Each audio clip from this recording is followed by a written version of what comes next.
Assalamualaikum tuğanlar. Mına bizim Kazak bir tuğanlar çakırgan eken.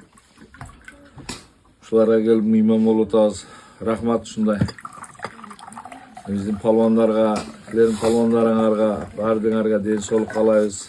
Şunday dasturxonunuz jayla versin.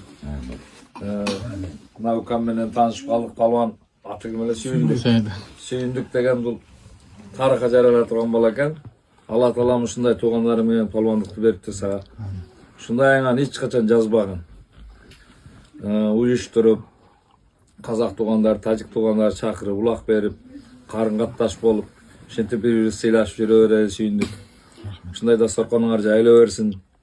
Kuday buyursa bizem çakırabız Kuda kalasa. Şu semeni varasыңар вообще.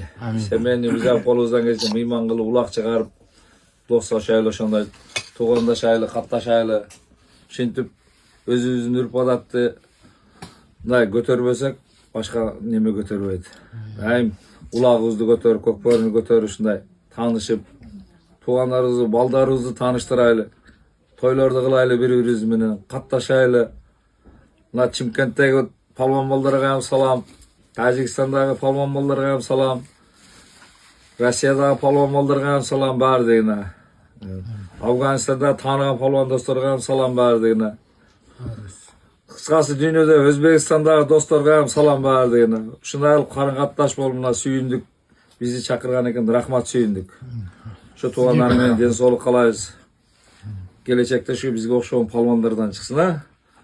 El korgogon, eldi baga turganlardan. Amin. Den soğuluңар çim bolsun, ömürüңөр uzun bolsun.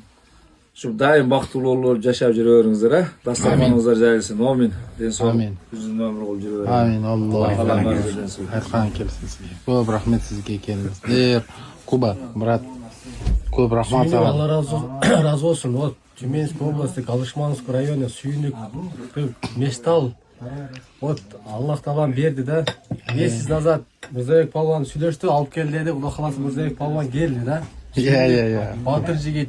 Мындай жигиттер аз чыгат. Мына ушу деревняда өскөн ушу жерден азыр бүт мусулмандарды, улакчыларды бириктирип, чай берип, мен сүйүнүп атам, радуюсь, брат. В течение месяц везде районы уже улак өткөрүп атасыз да. Alhamdulillah. Вообще молодец. Как бы сендей балдар редко туылат. Казак бир туугандар колдоо кылат, сүйүндүк, молодец. Rahmat Kuba, brат. Конок кылып атасың, ал бизге да Кыргызстанга бар, Кудай кааласа. İnşallah. Kuday bir sağ. Ya halasa.